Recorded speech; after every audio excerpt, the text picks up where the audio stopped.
Hi friends, அஸ்ஸலாமு அலைக்கும். இன்றைக்கி நம்ம வீட்டில் லஞ்சுக்கு என்ன ஸ்பெஷல்னு இன்றைக்கி பாவக்காய் குழம்பு, ஒயிட் ரைஸு, கோவக்காய் பொரியல், முருங்கைக்காய் சொதி. இதுதான் நம்ம வீட்டில் ஸ்பெஷல்.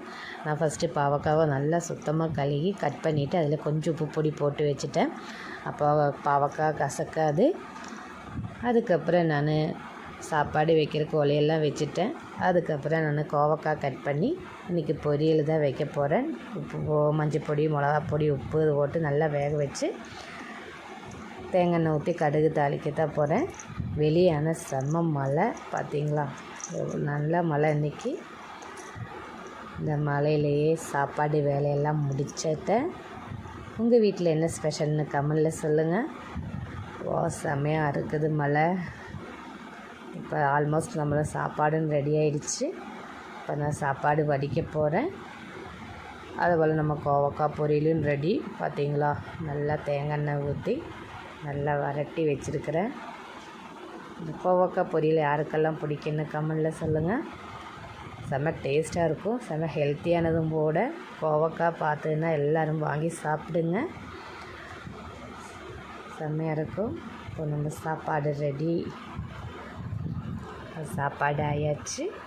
அது மாதிரி நம்ம முருங்கைக்காய் சொதியும் ரெடி, கோவக்காய் பொரியலும் ரெடி, முருங்கைக்காய் அதே கூட நம்ம சாப்பிட்றதுக்கு கேரட்டும் இருந்துச்சு, கொஞ்சம் மாங்காய் ஊறுகாய் பிக்கு. செம்மையாக இருக்குது பிக்கு. இது மாங்காய் அடை மாங்காய் போட்டு நம்ம ஊறுகாய் போட்டது செம்ம டேஸ்ட்டாக இருக்கும். யாருக்கெல்லாம் பிடிக்குன்னு கமெண்டில் சொல்லுங்கள். இப்போ எல்லாருக்குமே சாப்பாடு கொடுத்துட்டு இப்போ நானும் சாப்பிட போகிறேன். ஃபஸ்ட்டு நான் கொஞ்சம் ஒயிட் ரைஸ் போட்டு அதுக்கப்புறம் பொரியல் வச்சுட்டேன். முருங்கைக்காவும் கோவக்காவும் மாங்காய் அச்சாறு, கீரை பொரியல், இது மாதிரி நம்ம பாவக்காய் குழம்பு. இன்றைக்கி பாவக்காய் புளிக்குழம்பு மாதிரி தான் வச்சேன். கசப்பு இருக்காது. நம்ம புளிக்குழம்பு மாதிரி தான் இப்போ இன்றைக்கி குழம்பு வச்சேன். அதில் கொஞ்சம் வெல்லம் அதுவும் போட்டுட்டேன்.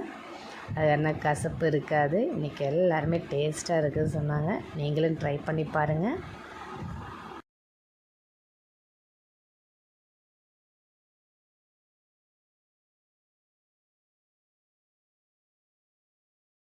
இப்போ நான் சாப்பிட போகிறேன். சாப்பிட்டு முடித்தவங்க உம்ராவுக்கு போனவங்க கொஞ்சம் வீடியோஸ், ஃபோட்டோஸ் எல்லாம் அனுப்பியிருந்தாங்க. இன்ஷாஅல்லாஹ் அவங்க மக்காலேருந்து மதீனாவுக்கு ரீச் ஆகிட்டாங்க. போனதும் மதீனா பள்ளிவாசலெல்லாம் பார்த்தேன். அங்கே நம்ம நபி ஸல்லல்லாஹு அலைஹி வஸல்லமுக்கு சலாமெல்லாம் சொல்லி எல்லாருக்குமே சலாம் சொல்லி கொஞ்ச நேரம் அங்கே டைம் ஸ்பெண்ட் பண்ணி அவங்க ரூமுக்கு போயிட்டாங்க. அவ்வளோ பார்க்குறக்கு அவ்வளோ அழகாக இருந்துச்சு. பார்த்திங்களா, அம்மா நேற்று ஃபோன் பண்ணாங்க. ஃபோன் பண்ணி எல்லாருக்குமே துவா பண்ணிட்டேன். நீங்களும் கண்டிப்பாக எல்லோரும் இங்கே வரணும்னு சொல்லிட்டாங்க அம்மா. அது அந்த பாக்கியத்தை எல்லாம் கொடுக்கணும்னு சொல்லி எல்லாம் துவா பண்ணாங்க, சொன்னாங்க. அவ்வளோ அழகாக இருக்குது பார்க்குறக்கு. மாஷா அல்லாஹ், நமக்கு இந்த பாக்கியத்தை எல்லாம் கொடுக்கட்டும். இன்றைக்கி மதீனா பள்ளிவாசலிருந்து அவங்க மதீனாவில் இருக்கிற முக்கியமான பள்ளிவாசல் இடத்துக்கெல்லாம் போய் நமக்கு ஃபோட்டோஸ் எல்லாம் ஷேர் பண்ணியிருக்கிறாங்க. இந்த மரம் பார்த்திங்களா, செம்மையாக இருக்குது பார்க்குறக்கு. மரம் பார்க்கையில் அழகாக இருக்குது. அதே போல் அங்கே குர்ஆன் செய்கிற இடத்துக்கும் போனாங்க. அவ்வளோ குர்ஆன் செய்கிறாங்க, பார்க்குறக்கு அவ்வளோ அழகாக இருந்துச்சு. இதுதான் குர்ஆன் செய்கிற இடம். பாருங்கள், பார்க்குறக்கு அவ்வளோ அழகாக இருக்குது.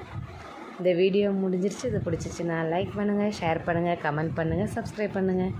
ஓகே, பாய்.